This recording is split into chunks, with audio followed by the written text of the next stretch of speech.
Pronto? Vai. Esta é a minha Bíblia. É a minha principal fonte de alimento espiritual. Vou ler isso todos os dias e me tornar tudo o que Deus quer que eu seja. Minha mente será renovada. Minha vida será transformada. Eu me renderei completamente a Cristo. Portanto, guardarei sua palavra no meu coração para que eu possa ser tudo o que Deus destinou para mim. Amém. Amém. E se puderem, por favor, permanecer em pé em honra à palavra de Deus. Vamos para 2 Coríntios 12. 2 Coríntios capítulo número 12.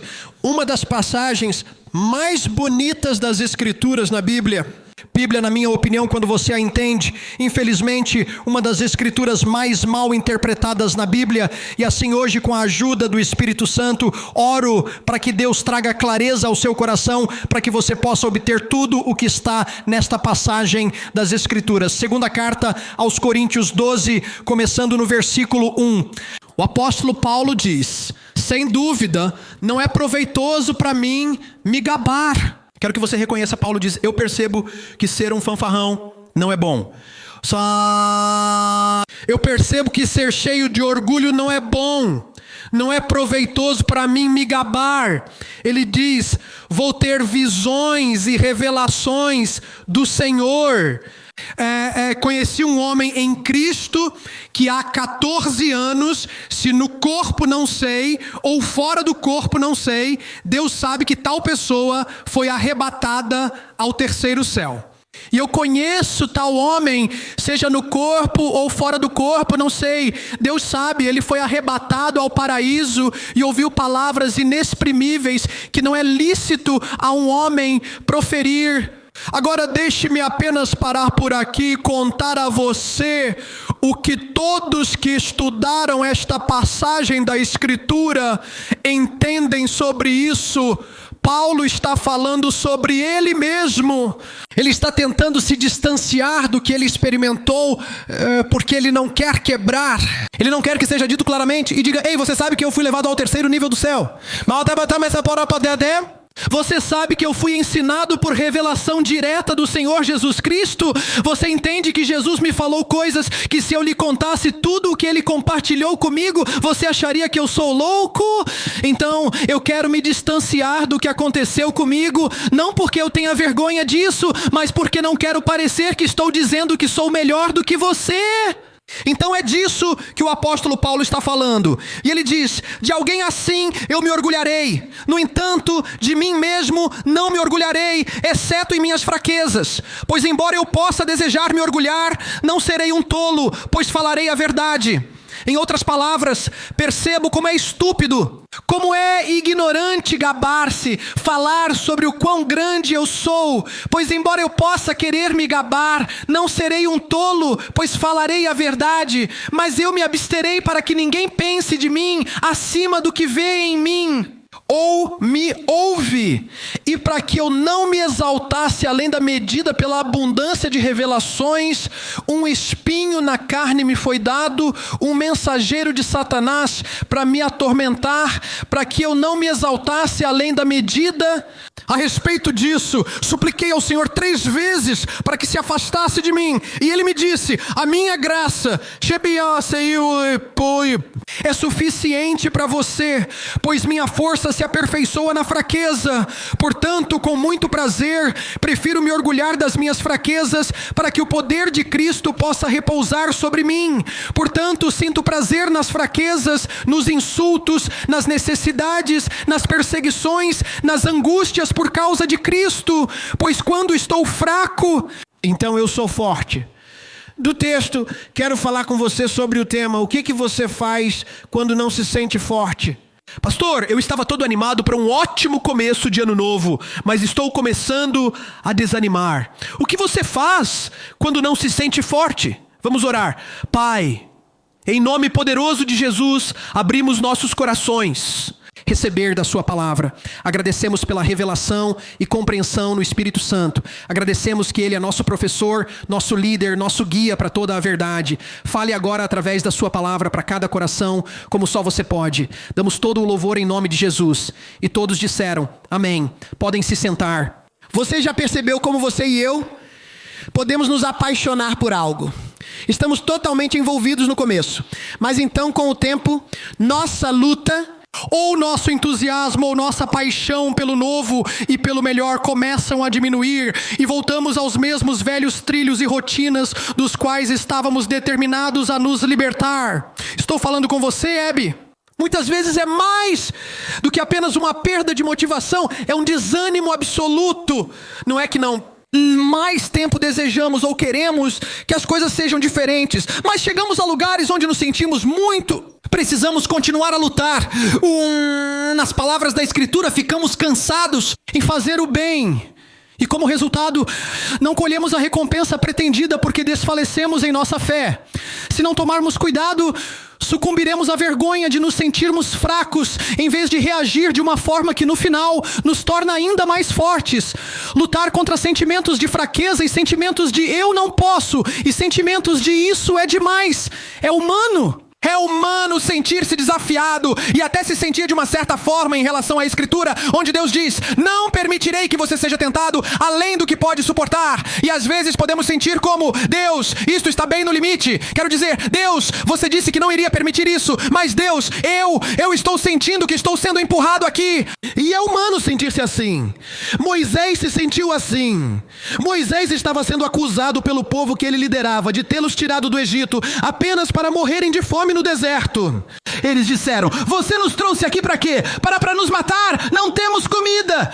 E em Números, Moisés confessa essa fraqueza. Ele diz, Deus, por que afligiste teu servo? Por que não encontrei favor aos seus olhos para que você tenha colocado o peso dessas pessoas sobre mim? Deus, estou me sentindo muito fraco para isso, Deus. O começo foi bom, o Mar Vermelho se partindo, isso foi maravilhoso. Mas Deus, essa parte do meio, essa parte do deserto, essa parte de eu chegar daqui para onde, isso é difícil, Deus. Eu não sei se me sinto forte o suficiente. David se sentiu fraco. David começou bem, não é? A fama de David é que Deus derruba o gigante. Mas depois que Deus derruba o gigante, David passa por um período em que ele se esconde em cavernas. E ele se esconde em cavernas porque Saul está caçando. E David, durante esse período, escreve isto. Ele diz, até quando, ó Senhor? Você vai se esquecer de mim para sempre? Quanto tempo você esconderá seu rosto de mim? Quanto tempo devo buscar consolo em minha alma, sentindo tristeza em meu coração diariamente? Quanto tempo meu inimigo será exaltado sobre mim? Deus, o começo foi maravilhoso. Eu amei quando o gigante caiu, mas Deus, essa coisa de caverna, isso está ficando um pouco demais. Deus, eu estou me sentindo um pouco fraco agora.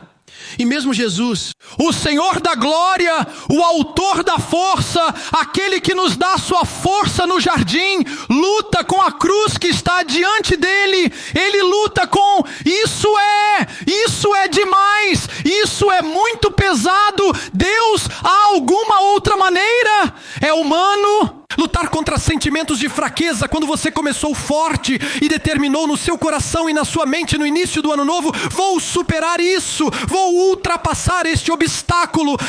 Isso vai ser uma coisa que ficará para trás no meu retrovisor, não mais disso na minha vida, e você batalha e luta. Mas então a realidade da guerra se instala e você pensa, não sei se consigo. E aqui encontramos o apóstolo Paulo, o grande apóstolo Paulo.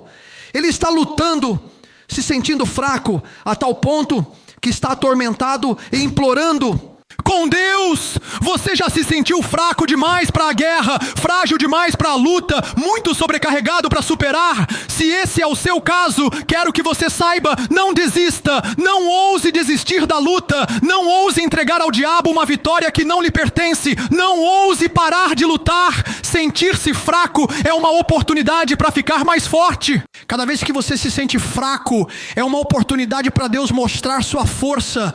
E assim, quando chegamos a este texto, quero que façamos 4 perguntas para descobrir o plano de Deus. O que fazemos quando não nos sentimos fortes? 4 perguntas. A primeira é, o que foi dado? A segunda é, por que foi enviada? A terceira é, como foi superada? E a quarta é, o que acabou fazendo? 4 perguntas que nos dão um plano de ataque. O que fazemos quando nos sentimos fracos demais? Número 1, o que foi dado? Paulo diz que lhe foi dado um espinho na carne. Infelizmente, muitos presumiram que este espinho na carne era uma enfermidade física, chegando a dizer que o espinho na carne de Paulo era um problema de visão. Infelizmente, eles não conseguiram entender a expressão usada nos tempos bíblicos para descrever um incômodo constante ou um impedimento regular ao progresso.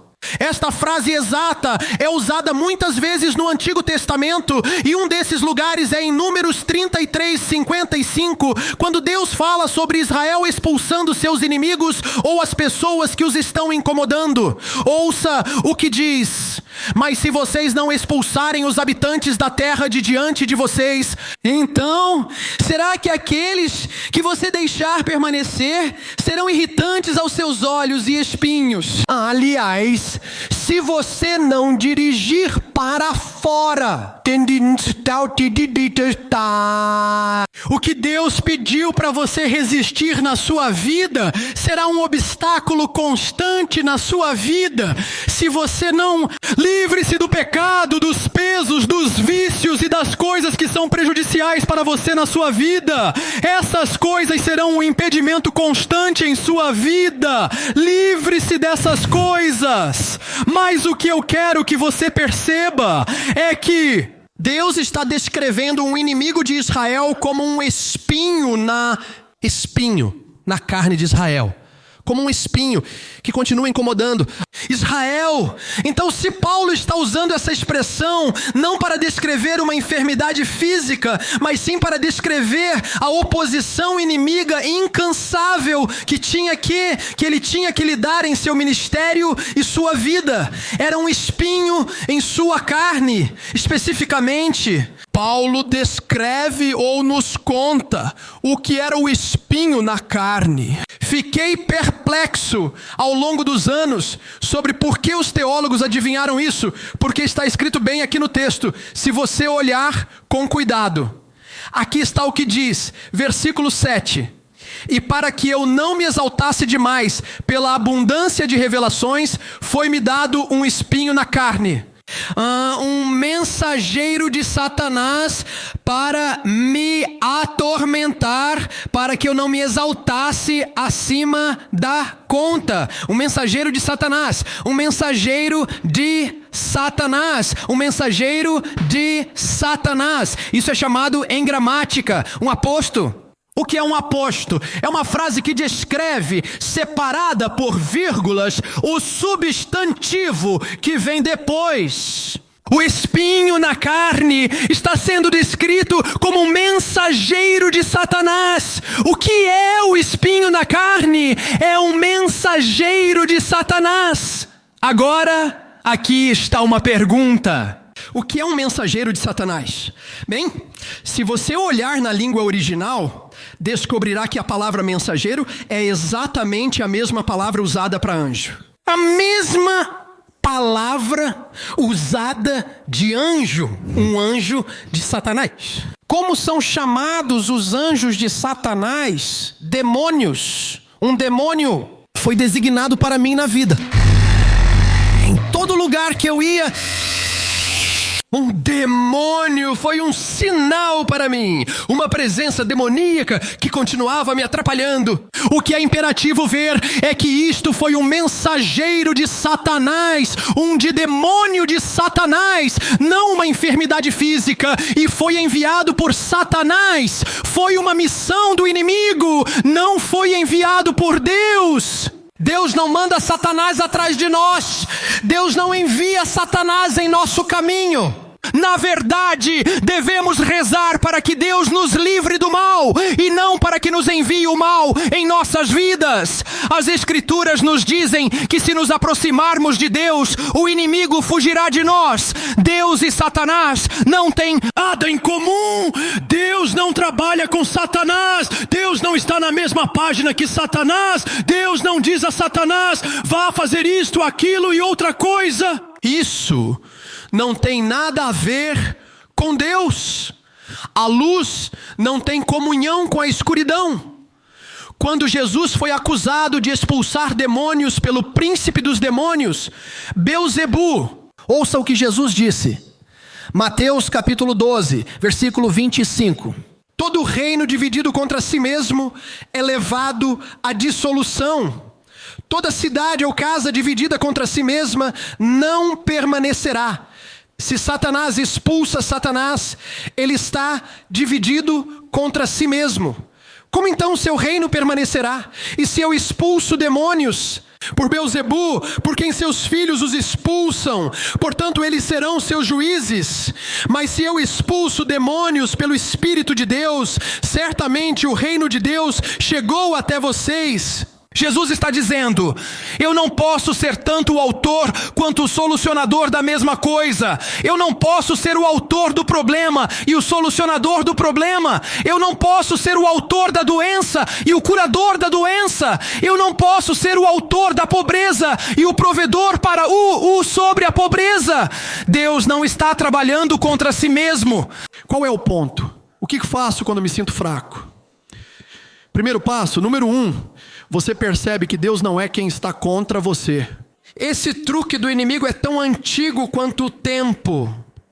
Esse truque do inimigo para nos fazer, o inimigo é um narcotraficante.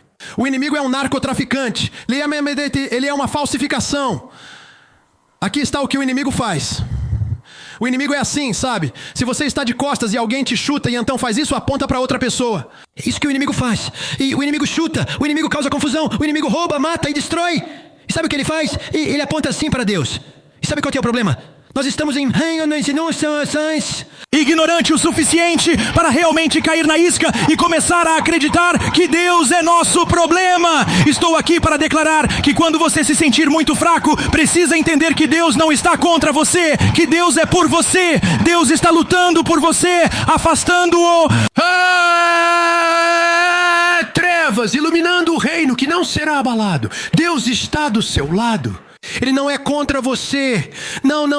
Quando você está se sentindo fraco, deixe o inimigo te enganar, fazendo você pensar que Deus enviou o que Satanás é responsável para a sua vida. Um inimigo fez isso. Uma segunda pergunta: por que foi enviado? Paulo diz duas coisas. A primeira coisa que ele diz é para me agredir. Eu costumava pensar que dizia buffet me. Eu costumava achar que era bom ir a todos os buffets que podia, comer o quanto quisesse. Eu dizia, é bíblico. Paulo disse que ele controlava seu corpo diariamente. Não é isso que está escrito. No idioma original, significa continuar batendo ou me atormentar. Esta coisa foi dada para continuar me atingindo e para me atormentar. E se você ler o contexto que leva ao apóstolo Paulo falando sobre esta missão demoníaca de Satanás, ele nos conta como o inimigo continuava a atingi-lo e a atormentá-lo. 2 Coríntios capítulo 11, começando no versículo 23, a propósito. Há contexto levando ao capítulo 12. O contexto é encontrado no capítulo 11 e até retrocede para o capítulo número 10. Aqui está o que ele diz. Ele disse, em trabalhos mais abundantes, em listras acima da medida, em prisões mais frequentemente, em mortes muitas vezes. Dos judeus, 5 vezes recebi 40 listras menos uma. 3 vezes fui espancado com varas. A propósito, você sabe o que é isso? Quando eles te viram de cabeça para baixo, te penduram pelos pés e batem na sola dos seus pés com uma vara de aço, para que você não consiga andar. Ele disse, isso aconteceu comigo 3 vezes. Ele disse, uma vez eu fui apedrejado. Você sabe o que é isso? É quando jogam pedras em você para te matar. Ele diz, uma vez eu fui apedrejado. Ele disse, 3 vezes naufraguei. Uma noite, um dia eu estive nas profundezas, em jornadas frequentemente, em perigos das águas, em perigos de ladrões, em perigos entre meus compatriotas, em perigos entre os gentios, em perigos na cidade, em perigos no deserto, em perigos no mar, em perigos entre falsos irmãos, em cansaço e o frio, e a insônia frequente, e a fome e a sede, e os jejuns frequentes, e o frio e a nudez, além das outras coisas, o que vem sobre mim diariamente, minha profunda preocupação por todas as igrejas. Quem é fraco? Quem é levado a tropeçar e eu não sou fraco? Quem é levado a tropeçar e eu não me inflamo de indignação? O que o apóstolo Paulo está dizendo? Ele está dizendo tudo isso. foi enviado para me atormentar, para me bater, para me impedir de pregar o evangelho. Tudo o que veio contra mim foi um impedimento à missão de Deus na minha vida. Posso te fazer uma pergunta? Deus estava tentando impedir Paulo de pregar o evangelho? Não! Deus estava tentando matar Paulo toda vez que ele pregava o evangelho para calá-lo. Mas quando lemos este texto, caímos ignorantemente na armadilha do diabo, como se Deus fosse contra a causa do evangelho. Deus está a seu favor, Ele não está contra você. Deus quer que você pregue o evangelho. Quando chegamos a este texto, vemos que Paulo realmente não tinha problema com orgulho. Algumas pessoas interpretaram erroneamente a expressão ser exaltado acima de medida como arrogante. Em algumas versões da Bíblia, na verdade, é traduzido como conceber.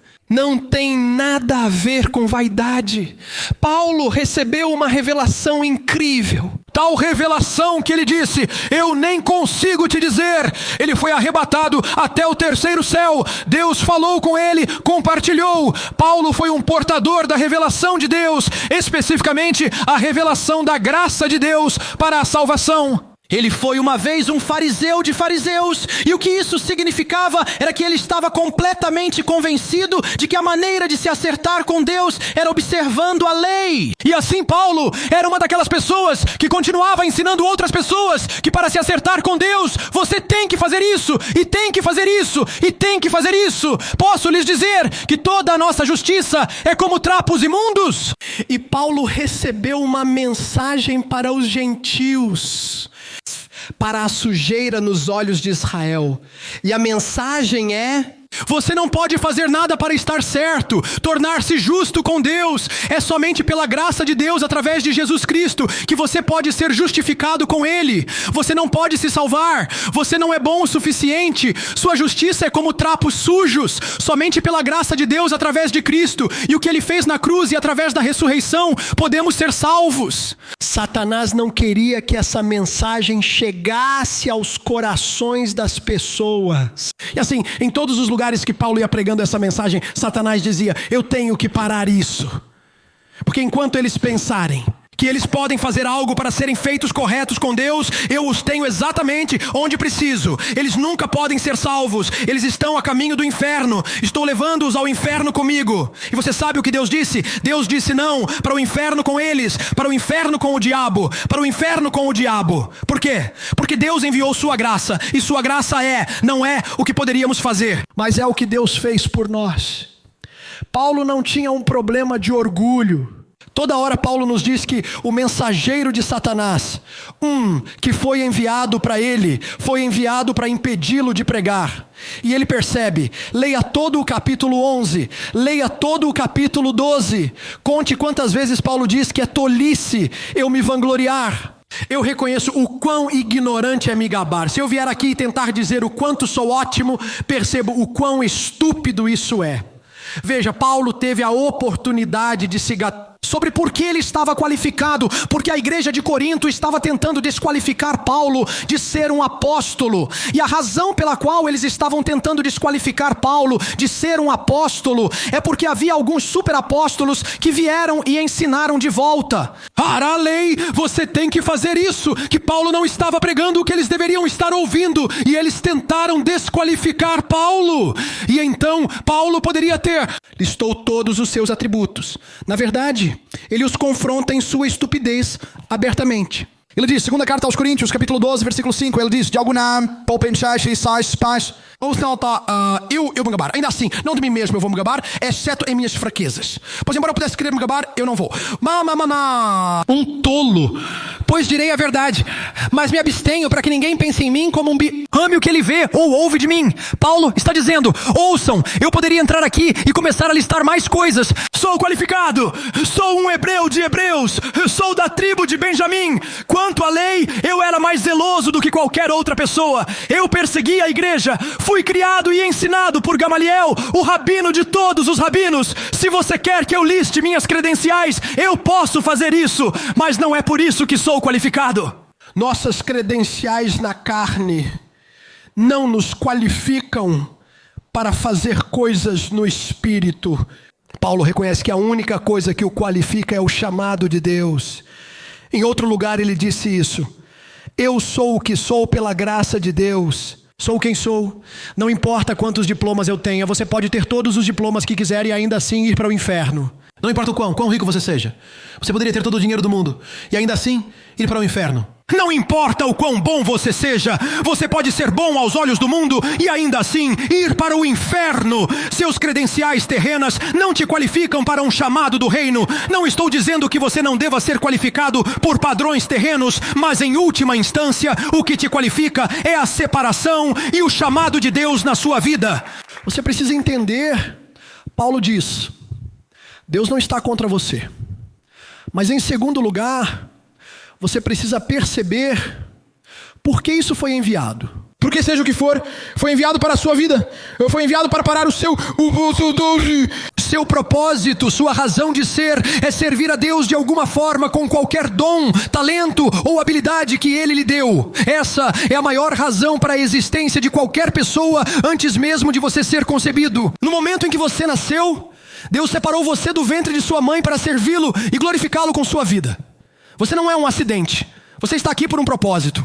Você carrega um destino. E o inimigo está atrás do seu destino. Ele está atrás da sua fé em Deus e do seu propósito em Deus. Ele quer que você desista. Ele quer que você pare de servir a Deus. Ele quer que você veja a vida apenas como a aquisição de coisas e ser feliz, e não através de uma perspectiva eterna. Você está em uma missão e Ele enviará o que for necessário para interromper a missão. Então, quando mensageiros de Satanás aparecerem, você sabe o que precisa fazer? Você precisa se concentrar ainda mais no seu propósito. Quando mensageiros de Satanás aparecem, você precisa se dedicar ainda mais no seu propósito. O que isso significa?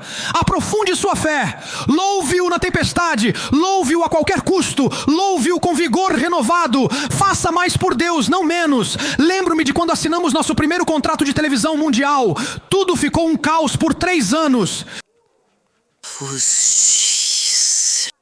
Eu disse: diabo, você é um mentiroso. Você está tentando me fazer desistir porque estamos prestes a fazer mais por Deus do que nunca antes. Eu disse: sabe de uma coisa? Nós não vamos desistir. Vamos fazer mais. Me dê outro contrato para assinar. Me dê outra estação para entrar. O quê? Sabe, eu não vou recuar. Você está louco? Eu vou dobrar a aposta. Só este mês nós jejuamos e oramos como uma igreja.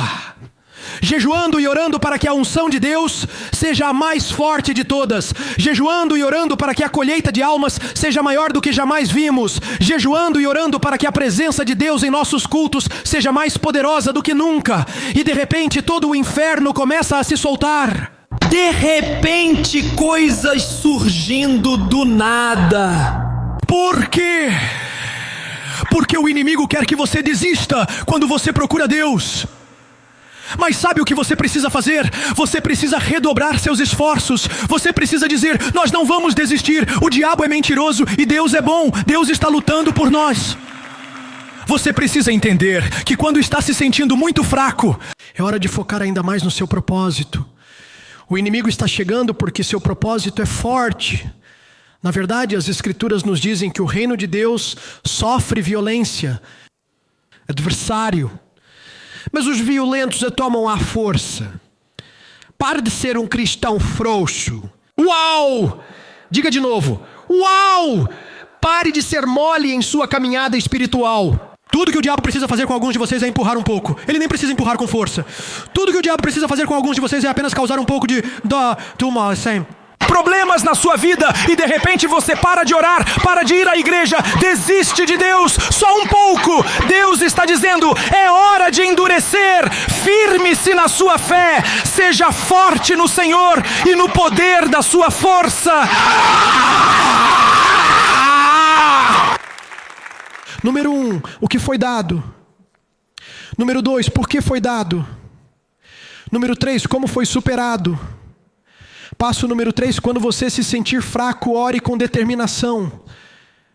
Paulo disse: supliquei ao Senhor 3 vezes. Nós falamos sobre isso na semana passada, mas eu quero dizer de novo. Entre no seu espaço de oração. O que é o seu quarto de oração? É a sua sala de guerra. É o lugar onde você vai para a guerra. Lute com as poderosas armas que Deus lhe deu contra as fortalezas do inimigo. É onde você faz o seu melhor. É o lugar de intercessão. É o lugar de súplica. É o lugar de lamentos. É o lugar de lutas. É Hannah no templo onde o sumo sacerdote pensou que ela estava bêbada porque estava gaguejando enquanto orava, porque estava intercedendo com tanta intensidade. É o cenáculo onde eles se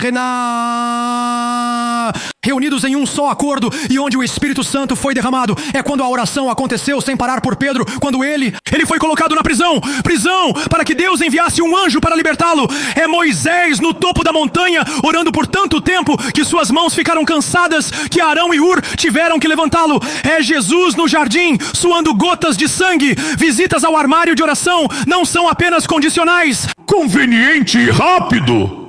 Às vezes eles são trabalhosos. Porque são épocas de fazer guerra. É orar até. É segurar-se nos chifres do altar. É como Jacó recusando-se a soltar, até que Deus me abençoe. O que é isso? Eu orei e nada aconteceu. Você entende o que é oração? Não deve ser. Eu rezei e nada aconteceu. Deveria ser, rezei até que acontecesse. Não rezei e nada aconteceu. Rezei até que acontecesse. Não estou pedindo a uma entidade infantil ou juvenil no céu que seja limitada em poder. Estou pedindo ao Senhor da glória, o Deus para quem nada é impossível. Eu não oro e nada aconteceu. Eu oro até acontece. Até acontecer. Eu apenas pensei comigo mesmo: o que perdemos? Porque não nos aprofundamos. Porque reduzimos a oração a um horário conveniente e a um rápido momento com Deus. Eu me lembro da mulher com o fluxo de sangue. Ela veio no meio da multidão, a Bíblia disse, e tocar a barra do manto dele. Quanto perdemos por não insistirmos mais? Tiago nos diz que não temos, porque nós não perguntamos. Eu tentei e nada mudou. Continue rezando. O que você tem a perder? Gosto do que Jonathan disse ao seu escudeiro. Ele disse: venha, vamos até a guarnição desses incircuncisos. Pode ser que o Senhor trabalhe por nós, pois nada impede o Senhor de salvar por muitos ou poucos. Bem, e se Deus não fizer? Bem, e se Ele fizer? Essa mentalidade de oração, bem, eu não sei. E se Ele fizer? E se Deus agir? E se Deus intervir? E se Deus responder? Nossa mentalidade não deve ser em e se não acontecer. Deve ser no que acontece, no que acontece, no que acontece, no que acontece. Insista em oração. Bem, pastor, eu não sei como orar. Ore no Espírito Santo. Ore no Espírito Santo. Diga, o que é isso? Isso é orar em outras línguas. Bem, eu pensei que isso tinha passado. Isso é apenas algum teólogo ignorante. Quem não quer receber as promessas de Deus, quem está tentando restringir o que Deus disse em sua palavra, o poder do Espírito Santo não desapareceu. O poder do Espírito Santo está vivo e presente hoje. Deus ainda batiza no Espírito Santo com a evidência inicial de falar em outras línguas. E quando você não ora no Espírito Santo, está perdendo. Romanos capítulo 8, versículo 26. Quantos já reivindicaram essa promessa? E sabemos que todas as coisas cooperam para o bem daqueles que amam a Deus e são chamados segundo o seu propósito. Quantos já oraram isso? Não se você não orar no Espírito Santo. Não se você não orar no Espírito Santo. Diga, o que você quer dizer, pastor? Romanos capítulo 8, versículo 26. Da mesma forma, o Espírito também ajuda em nossas fraquezas, pois não sabemos como orar como deveríamos, mas o próprio Espírito intercede por nós, com gemidos que não podem ser expressos. Uma versão dizia, com gemidos que não podem ser formulados em discurso articulado. Isso é orar no Espírito Santo. Agora, aquele que sonda os corações sabe qual é a mente do Espírito, porque ele intercede pelos santos de acordo com a vontade de Deus. Quando você ora no Espírito Santo, você está orando de acordo com a vontade de Deus. E quando você faz isso, e sabemos que todas as coisas cooperam para o bem daqueles que amam a Deus e são chamados segundo o seu propósito. O Espírito Santo, orar no Espírito Santo é o que te capacita a orar em exato acordo com a vontade de Deus, quando você não sabe como, de modo que todas as coisas, tudo, não apenas as coisas boas, mas todas as coisas comecem a cooperar para o seu bem. Não está acontecendo com você, está acontecendo para você. Ore no Espírito Santo, persevere na oração.